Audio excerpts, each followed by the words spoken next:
আওয়ামী লীগের সময় ছাত্রলীগ সহ যুবলীগ, স্বেচ্ছাসেবক লীগ তাদের একটা ব্যবসা ছিল।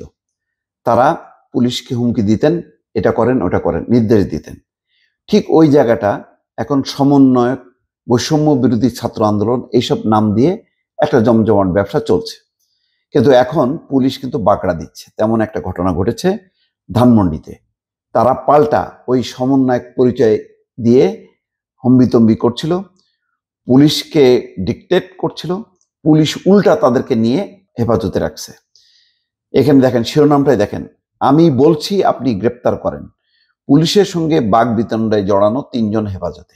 এক প্রকাশকের বাসায় যে তারা জড়ো হচ্ছিল, খবর পেয়ে আবাসিক এলাকায় পুলিশ হাজির হয়। পুলিশ হাজির হবার পর ওই ছাত্ররা বা ছাত্র পরিচয়ধারী সমন্বয়ক নামধারী ৩-৪ জন পুলিশকে ডিকটেট করছিল যে তাকে অ্যারেস্ট করেন। পুলিশ বলছিল মামলা নেই, কয় মামলা আমি দেব, অ্যারেস্ট করেন।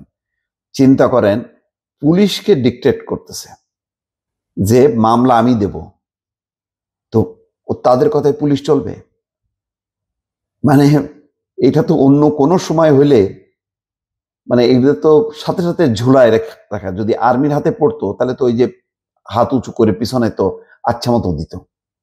যাই হোক, পুলিশ এখন দুর্বল অবস্থানে আছে, কি করবে, কোন দিকে কোন চাপ সামাল দেবে, সে কারণে তারপরও তারা যথেষ্ট, দেখলাম যেখানে যা রিপোর্টে, যে তারা চেষ্টা করেছে এবং হেফাজতে নিছে। তারা ওই সমন্বয়ক পরিচয়ের, বৈষম্য বিরোধী ছাত্র আন্দোলনের সমন্বয়ক পরিচয়ের নামধারীদের কথায় তারা কাজ করেনি।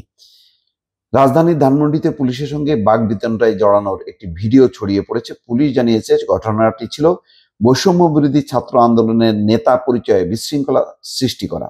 এরপর ৩ জনকে হেফাজতে নেওয়া হয়েছে। এর মধ্যে এক নেতাকে অবশ্য বৈষম্য বিরোধী ছাত্র আন্দোলন তাদেরকে অব্যাহতি দিছে। পুলিশের ভাষ্য, সোমবার রাতে ধানমন্ডির ৪ নম্বর সড়কে ওই ব্যক্তিরা বিশৃঙ্খলা সৃষ্টির চেষ্টা করছিলেন, পরে তাদের হেফাজতে নেওয়া হয়। পুলিশের ধানমন্ডি থান অঞ্চলের সহকারী কমিশনার শাহ মোস্তফা তারিকুজ্জামান বেলা ১:২টার দিকে বলেন, একজন প্রকাশককে ফ্যাসিবাদের দোসর আখ্যা দিয়ে তার বাসায় কিছু লোক ঢোকানোর চেষ্টা করে। খবর পেয়ে পুলিশ সেখানে উপস্থিত হয়। পরে ওই ব্যক্তিরা বৈষম্য বিরোধী ছাত্র আন্দোলনের নেতা পরিচয় দিয়ে ওই প্রকাশককে গ্রেপ্তার করতে বলেন, কিন্তু ওই প্রকাশকের বিরুদ্ধে কোনো মামলা নেই। এই কারণে তাকে গ্রেপ্তারে অপারগতা প্রকাশ করে পুলিশ। ছড়িয়ে পড়া ভিডিওতে দেখা যায় ধানমন্ডি থানার ভারপ্রাপ্ত কর্মকর্তা অর্থাৎ ওসির উদ্দেশ্যে এক তরুণ বলেন, আপনি কেন এখানে কথা বলতেছেন এইভাবে? আপনি ওসি, আপনি গ্রেপ্তার করলেন না কেন? আমি বলছি আপনি গ্রেপ্তার করেন। তখন ওসি বলেন ওনার নামে মামলা নেই। তরুণ বলেন, মামলা আমি করব, আপনি গ্রেপ্তার করেন।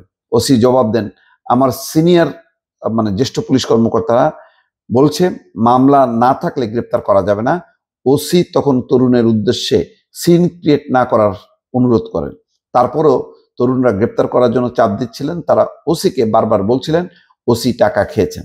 পুলিশের ধানমন্ডি অঞ্চলের এসি শাহ মোস্তফা তারিকুজ্জামান জানান, বৈষম্য বিরোধী ছাত্র নেতা পরিচয়ধারীরা অজ্ঞাতনামা হিসেবে প্রকাশককে গ্রেপ্তারের জন্য পুলিশকে চাপ দেন, কিন্তু সুনির্দিষ্ট তথ্য ছাড়া কাউকে গ্রেপ্তার করা যাবে না জানালে তারা বিশৃঙ্খলা সৃষ্টির চেষ্টা করে। ডিএমপির ধানমন্ডি অঞ্চলে এসি বলেন, আবাসিক এলাকায় বিশৃঙ্খল হতে পারে এমন বিবেচনায় ৩ জনকে হেফাজতে নেওয়া হয়। তারা এখনো হেফাজতে আছেন। তারা কিভাবে ডিসপোজাল করা হবে তাদের, সে বিষয়ে সিদ্ধান্ত হয়নি।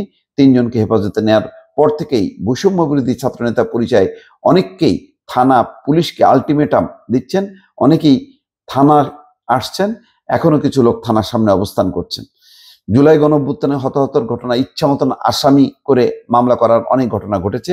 অনেক ক্ষেত্রেই দেখা গেছে আসামি করা হয়েছে চাঁদাবাজির উদ্দেশ্যে, আবার ব্যবসায়িক দ্বন্দ্ব, বিদ্বেষ এবং স্থানীয় বিরোধও ভূমিকা রেখেছে। এমন পরিস্থিতিতে স্বরাষ্ট্র মন্ত্রণালয় এবং পুলিশের পক্ষ থেকে একাধিকবার বলা হয়েছে মামলা হলেই গ্রেপ্তার করা যাবে না। এবং নুসরাত ফারিয়ার ঘটনাটা তো একটা বড়, যে শেষ পর্যন্ত আজকে যেখানে ২২ তারিখে ছিল, আজকেই কিন্তু তারে তাড়াতাড়ি মানে জামিন দিয়ে তাকে মুক্তি দেওয়া হয়।